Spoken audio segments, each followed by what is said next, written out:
Yeah. Okay. So welcome to the first Holmewood Holler Podcast. We are really fortunate today to be welcoming David Strettle, ex-England rugby player and businessman, to our first Holmewood Holler Podcast. A little bit about David. Obviously, everyone may know him as one of the finest international wings of the modern era, both in the Rugby Union 15s and 7s game.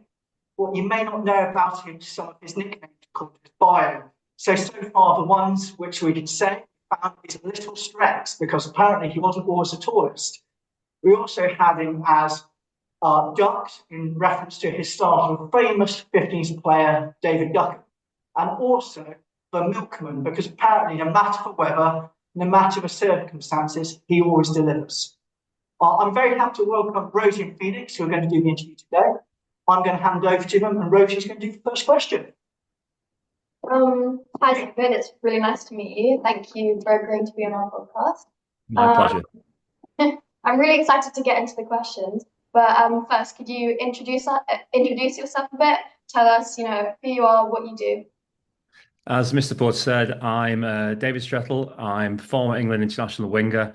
I played in the Premiership for Saracens and for Harlequins, and I played over in France for Clermont-Ferrand in the top 14.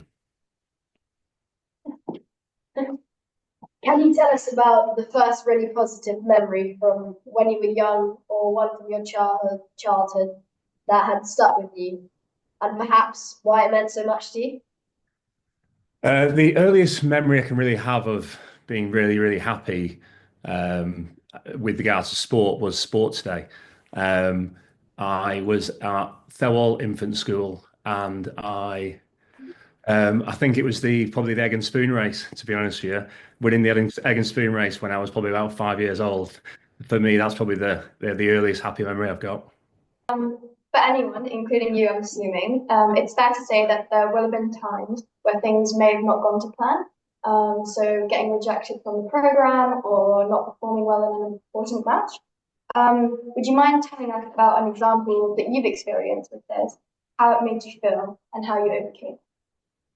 I think being a sportsman, a lot of the time when you're playing in games, you sometimes make mistakes. You don't have the best game, and you feel like you've let your teammates down. I think it's important to realise that your mistakes happen. That's one thing we say in rugby, is that's why you have scrums, because people knock the ball on. It's just a case of accepting that everyone does make mistakes, and it's how you react to them. That's the main thing. And more often than not, you usually say that the really good players, if they have one bad game, that's usually followed by 10 or 20 good games.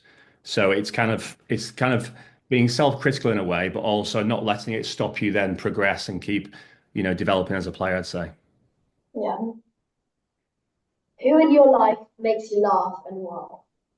Who in my life makes me laugh and why? It'd have to be my kids. Isla, Leo, and Willow, who are all at school. Every day they crack me up. Usually Willow, our youngest, our 3-year-old, she has the whole family in hysterics most of the time. But I'd like to think that most people that I am friends with or hang around with make me laugh, and I hope that I make them laugh too, because personally I think that's what friendships are all about. It's something where you'd like to think that the very fact you're friends with someone is because you bring some laughter into their lives, and my children definitely bring most of the laughter into my life. Yeah. What was the worst injury you've gotten? Because injuries can take you out for a competition, a season, multiple seasons, or it can take you out for your whole career sometimes even. What's the worst injury you've gotten, and how has that affected you? As you say, in rugby, you do get quite a lot of injuries. I was very lucky. I didn't have any very serious injuries. You see some players who, tear the cruciate ligaments. It means out for 9 months, or it could even end the career. I was lucky never to have a very serious injury like that. However, during my career, I did have a few injuries which were really poorly timed. I remember just before we went to the World Cup in 2007, 2 days before we were due to leave, I'd just been told that I was picked for the World Cup. I was the starting winger. There's another winger called JC Robinson, who was my hero when I was growing up, and I thought, going to go and play for my country in the World Cup, and went out to train the next day, just messing around a bit before training, sidestepped, and I just felt something go in my foot. I hobbled off to the side of the pitch. They sent me for an X-ray, and I'd broken my fifth metatarsal in my foot, which meant I missed the whole World Cup. Um, so that was probably, when I look back at my career, probably the hardest injury I had, in a sense of what I ended up missing from it. But there's not a rugby player I know who's not had injuries and who's not missed big games because of injuries. And I think when you work with people who've been through similar things, that's where you kind of draw a little bit of strength from.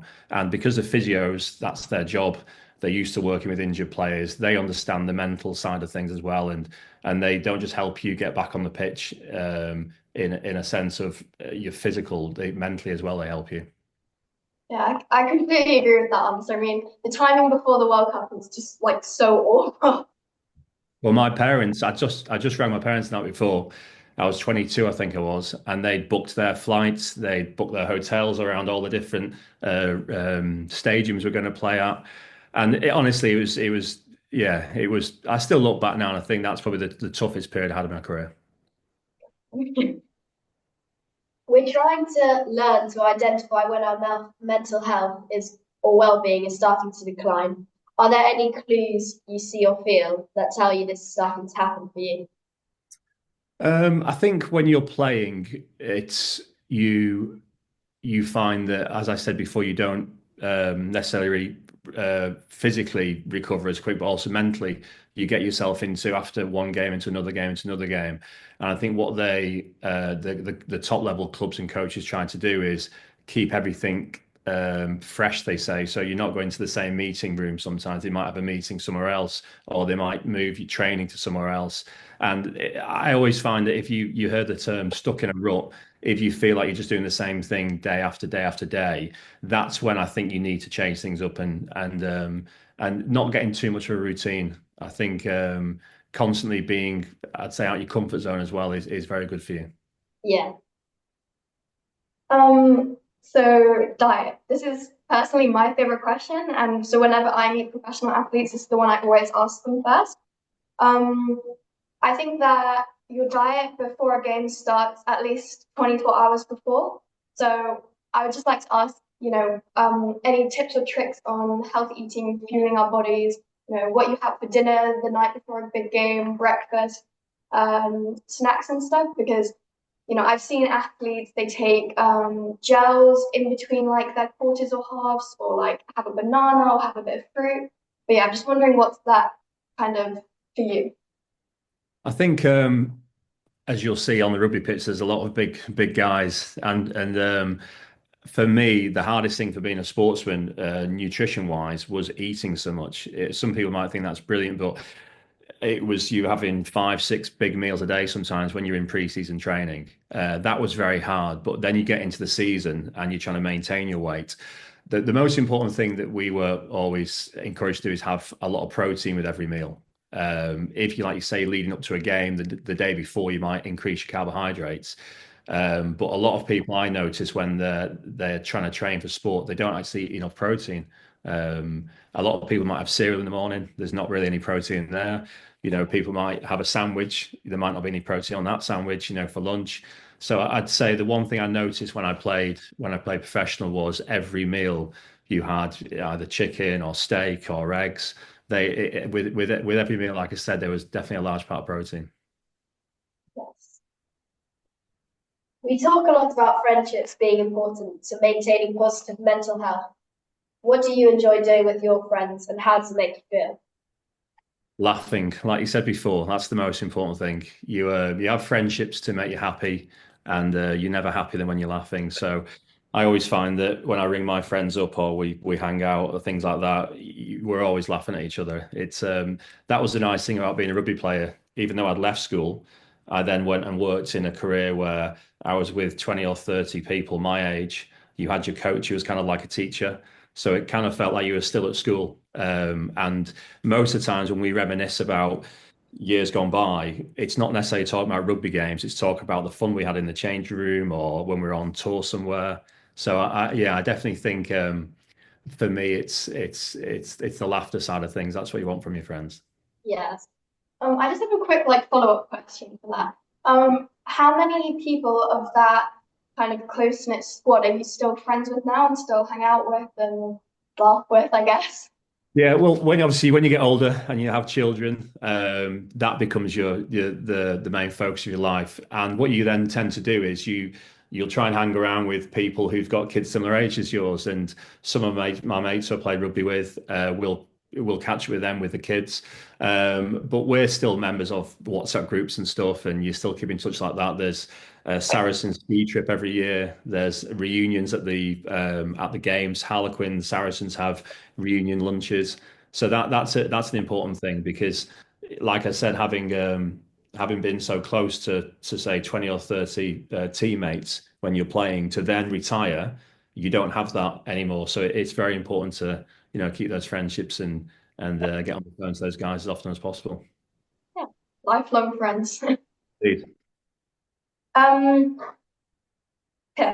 Are there any hints or tips that you can give our viewers about peer pressure? I'm guessing you've played with some strong characters. How can people resist the urge to follow or get involved with the wrong crowd if it's not right?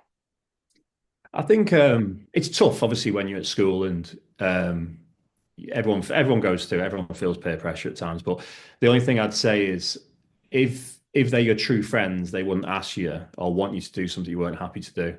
And if you feel ever that you shouldn't be doing something, you're the best judge of what you're doing yourself. So you can just walk away. It might not feel like you can, but you can literally just leave the situation and walk away.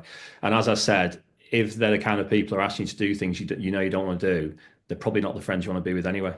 And they'll know they shouldn't be asking that of you as well. And I'm sure that, if you take them out of the situation, they'll probably look back and think, yeah, I shouldn't have asked that as well. Finally, if you're in a really bad mood, what do you do to try and make yourself better? If I'm in a bad mood, I love watching films. I'm a bit of a film buff. It helps me turn off. Even when I'm sat watching TV sometimes or doing other things, my brain's still ticking over with things. But for some reason, when I put a film on, I can just tune out. So I think, yeah, that's for me when I need to just relax or to turn off. If I've had a bad day or something like that, I'll go and put a film on. It could be any film. I don't. What's your favorite favorite? film? What's my favorite film? I do like thrillers. I do like